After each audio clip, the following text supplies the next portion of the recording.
Welcome to my YouTube channel, Aljay Pags Travels. Guys, meron akong iba vlog. Alam ko maraming nakakaalam nito, pero meron pang iba hindi pa nakakaalam nito, guys. So meron akong order ako ng GCash online through GCash app. So ito guys, ito ang ating topic sa inyo. Paano ba i-link ang GCash card sa ating GCash app. Ayan guys, paano natin gagawin yan. So yan ang ating pag-usapan guys. Tara, let's go.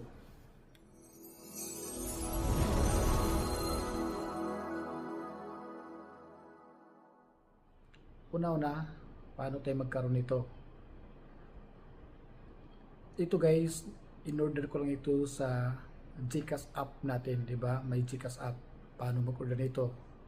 Buksan niyo lang yung GCash app niyo, hanapin yung card, then doon nakalagay guys na send me to my card. Ayan.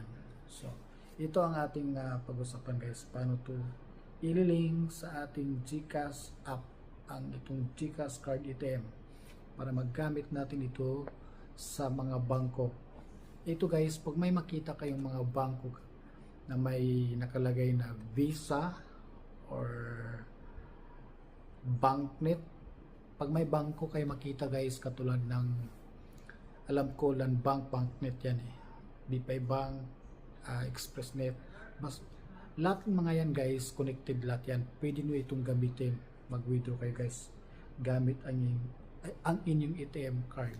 Ito guys, so ang dapat gawin, i-link muna natin ito sa ating GCash app, then mag-change tayo ng PIN number, and then para ma-activated siya guys. So ito guys ang ating gawin.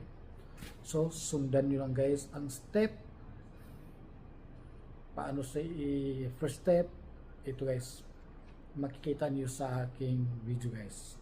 Paano rin lang ang instruction, at ito guys para ma-activated ang ating GCash card doon sa ating GCash app. So unang step guys, punta tayo sa ating GCash app. Ayan, open natin ang ating GCash app. Ayun, ngayon hanapin natin yung card.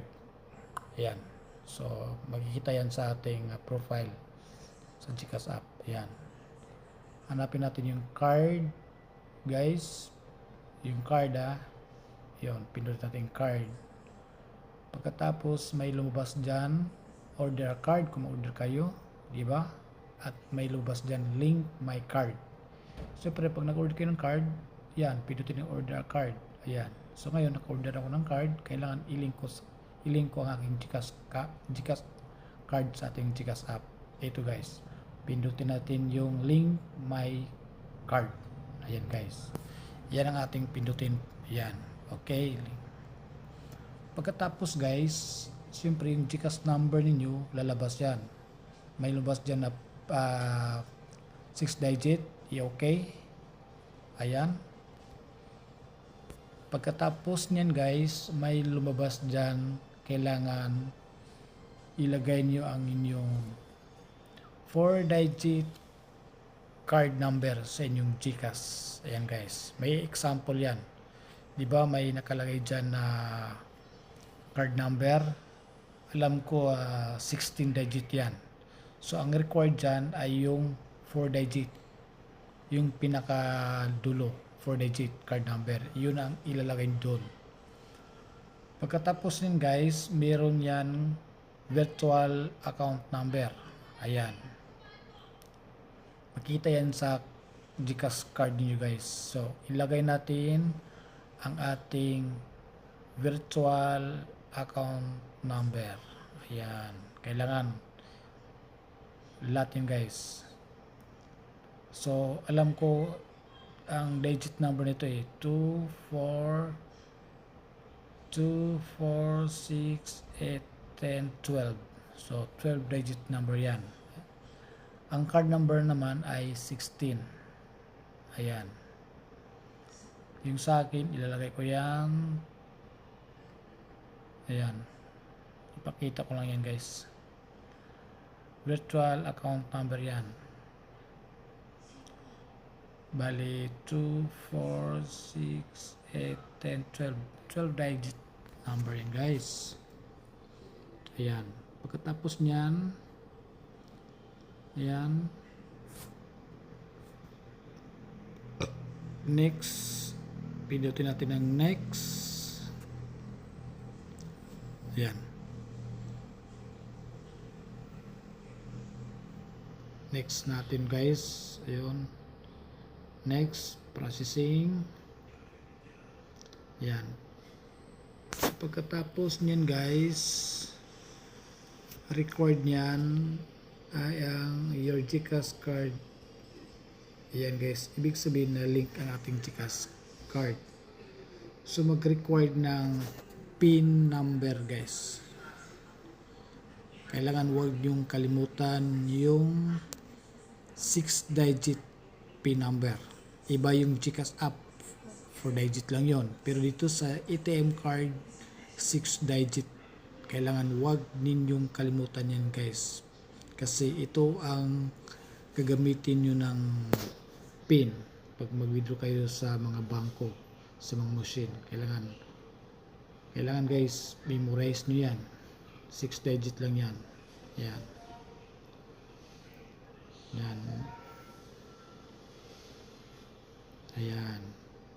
Yan ang aking PIN. 6 digit yan. Tapos, confirm nyo lang. Ayan. Next, processing. Ayan. So, ibig sabihin, yung GCash card natin ay na-link na. O, diba? Ayun.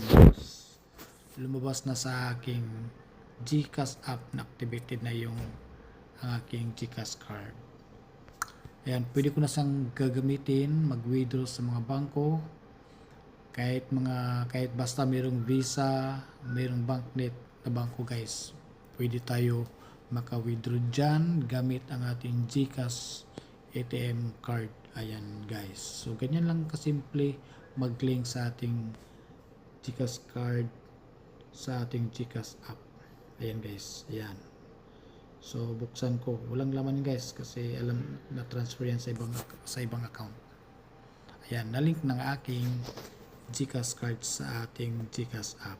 Ayan guys, so ganyan lang kasimple guys paano mag-link sa ating GCash app ang ating GCash ATM card. So yun guys, thanks, maraming salamat.